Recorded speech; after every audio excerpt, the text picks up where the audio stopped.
il y a des bonhommes, quoi. Il y a des Niang, il y a des Diawara derrière, c'est une équipe, quoi. Le Cameroun, ce sera un peu, il faudra le voir à la sortie de la Coupe du Monde, comment ils vont se positionner, est-ce qu'ils vont tout changer? Est-ce qu'une bonne Coupe du Monde fera qu'on va garder les mêmes? Une mauvaise Coupe du Monde fera qu'on va tout chasser, on va reconstruire?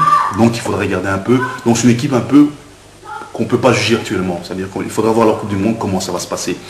Et alors l'équipe, pour moi, l'équipe peut-être sur laquelle il faut se concentrer à du 300, 400, 500%, c'est l'île Maurice. Ça veut dire que là, il y a 6 points. Là, il y a 6 points à aller chercher. Je n'ai pas dit 6 points à prendre, mais 6 points à aller chercher. Parce qu'à prendre, c'est comme si on nous le donnait. C'est vraiment 6 points à aller chercher. À partir du moment où on est conscient de ça, je pense qu'on va bien commencer. Et c'est peut-être bien qu'on commence carrément par les 2 grandes équipes. Comme ça, au moins, on sait déjà où on doit aller, en sachant qu'il y a un match dans la maison. Et comme je le répète, après discussion avec un ami, on a déjà 3 points qu'on doit avoir, parce que c'est 3 points qu'on va jouer chez nous, et qu'au Stade de Martyrs, il n'y a aucune équipe qui doit sortir de là avec 1 point, voire 3 points. Il n'y en a aucune. Et là, c'est à nous de prendre conscience de ça et justement de jouer sur ce potentiel.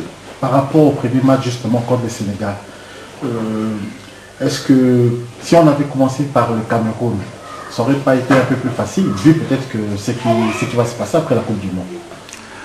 Mais c'est comme je dis. Les Sénégalais viennent là, maintenant avec, ils ont faim peut-être de se rattraper, de pouvoir se racheter.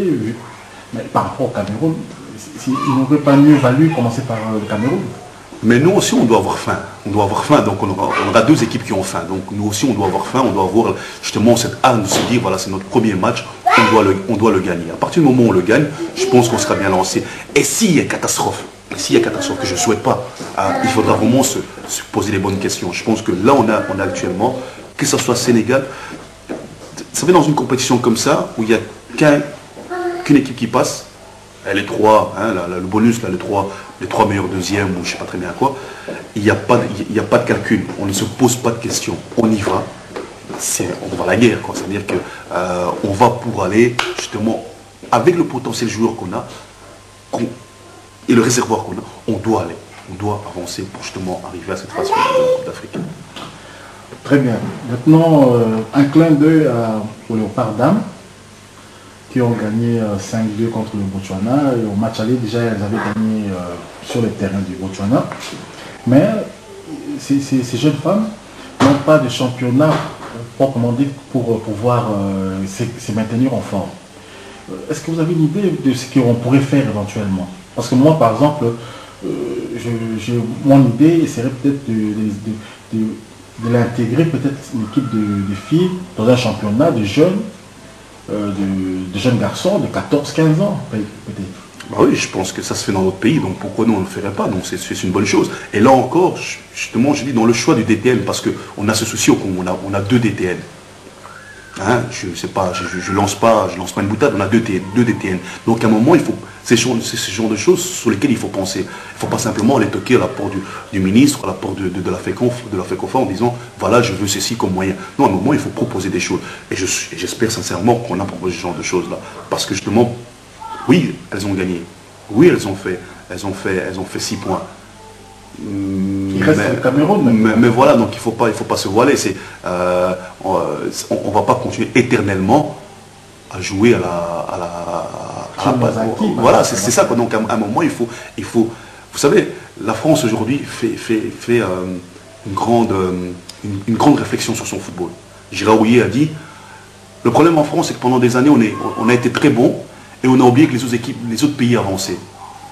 Et la preuve, c'est qu'ici, contre l'Espagne, ils ont pris 0-2 contre l'Espagne.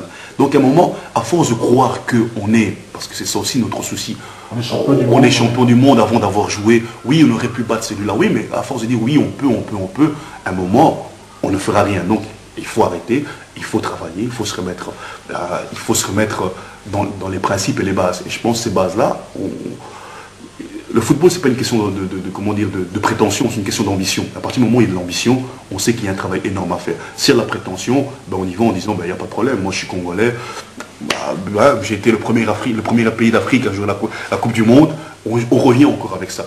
Maintenant je crois qu'il faut arrêter, il y a quand même l'Égypte qui vient d'aligner quelques victoires en Coupe d'Afrique. Donc il faut se remettre et se dire on est bas, On ne peut pas être plus bas que ça. Oui, on pourrait, mais on est bas. Non, ce qui se reste à faire, c'est monter les étapes une à une. Et en mettant ça, il faut revoir un peu le mécanisme de football. J'ai eu la chance, la première fois qu'on s'est vu, d'avoir donné un dossier et d'avoir expliqué un peu ce que je voulais, ce que je proposais. Je pense que c'est... Vous avez remis ce dossier à la FECOFA? Le dossier est à la FECOFA, mais ce ne sont pas... J'ai eu la chance de rencontrer M. Marie qui m'a dit, mon petit, je te suis. Donc, il m'encourage. Donc déjà ça, on va garder ça comme réponse, mais je pense qu'il faut vraiment avoir une réflexion pour avancer. À l'époque, c'était la voie du succès, 2010, la voie du succès. Je l'avais étudié comme ça parce que je pensais sincèrement qu'avec le noyau, et qu'on a encore le noyau, qu'on avait les qualités pour justement participer à la Coupe d'Afrique en Angola et participer à la Coupe du Monde en Afrique du Sud. Revenons un peu sur le réservoir des talents et aussi la fuite de ces talents justement dans les autres pays africains. Pendant votre passage au DCMP, quels joueurs vous ont marqué quand même dans cette équipe du DCMP? Parmi les jeunes, parmi peut-être ceux que vous auriez aimé peut-être voir comme Bokongo. Je vous donne juste un nom, hein, peut-être qu'il y en a d'autres que vous auriez aimé voir peut-être réussir. Ben, écoutez, il y a un garçon comme Issama par exemple. Un garçon qui a énormément de qualité, c'est le back gauche. Back gauche qui peut jouer back droit aussi, qui a énormément de qualité. C'est un garçon qui a prouvé dans les grandes rencontres qu'il pouvait être un défenseur de talent, un défenseur difficile à battre. C'est un joueur que moi, j'aurais espéré voir, par exemple à la CHAN, mais bon, on est tous sélectionneurs, donc on peut tout dire. Mais bon, quand même, au vu de ce que ces garçons ont fait, je pense qu'à un moment, il était temps de pouvoir l'intégrer. Il y a un garçon comme Toto, qui malheureusement est tombé dans une mauvaise génération. Parce que c'est un 6 de grande valeur, c'est un défenseur central de grande valeur. Maintenant, il est en Angola ou dans des pays près du Congo. J'espère pour lui qu'il se remet à avancer dans le football, mais ce sont des joueurs de talent. Bokongo, oui, c'est un joueur énorme. Mais voilà, ce sont des joueurs énormes, mais il faut qu'ils comprennent ces joueurs-là que ce ne sont pas des Kaka, ce ne sont pas des Ronaldinho, ce ne sont pas tous ces noms qu'on donne aux joueurs africains. Moi, je voudrais qu'un jour on l'entende comme on commence à entendre Bokani. Bokani, aujourd'hui, on ne va pas l'appeler Van Basten, on ne va pas l'appeler Van Nistelrooy, on ne va pas l'appeler Shevchenko, on va l'appeler Bokani, parce que ça veut dire qu'à un moment, il a marqué les esprits et qu'il est là. Donc, il faut vraiment rester calme et vraiment se dire, il y a des joueurs de talent, il faut leur permettre d'éclore, et surtout leur donner une bonne formation. Mais là, on rentre dans un grand débat. Donc la formation, c'est nouveau, un problème de DTN, c'est un problème de... c'est un DTN qui doit gérer ça. C'est compliqué, mais c'est comme ça. Ça fait 2 ans que vous avez quitté le DCMP, et ce qui reste comme joueur de votre époque, c'est Gladys Bokessé et Issama, justement. Vraiment... Est-ce que vous trouvez que c'est avec ce genre de politique que le football congolais peut avancer? Ces changements systématiques d'effectifs, je parle du club de Kinshasa par exemple. Ouais. Mazembe conserve ses joueurs. Mais le club de Kinshasa, est-ce que vraiment on peut progresser de cette manière? Mais d'abord, il faut savoir qu'il y a une autre mentalité à Kinshasa que dans les provinces. Ça veut dire qu'à Kinshasa, on est déjà...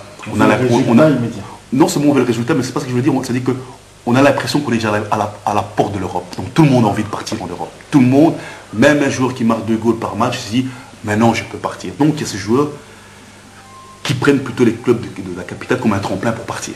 Ils ne prennent pas les clubs de la capitale pour créer des choses avec cette équipe-là, monter avec cette équipe-là.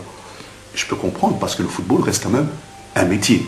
Donc à partir du moment où c'est un métier, on aspire à gagner de l'argent de la meilleure façon et de mieux gagner sa vie. Donc ça, je peux comprendre. Maintenant, c'est aux dirigeants. Les joueurs, je peux le comprendre. Maintenant, c'est aux dirigeants de faire le nécessaire. Est-ce que nos dirigeants sont capables de pouvoir le faire? C'est pour ça que je reviens tout à l'heure quand je parle de M. Okoto, de Jean-Charles Okoto.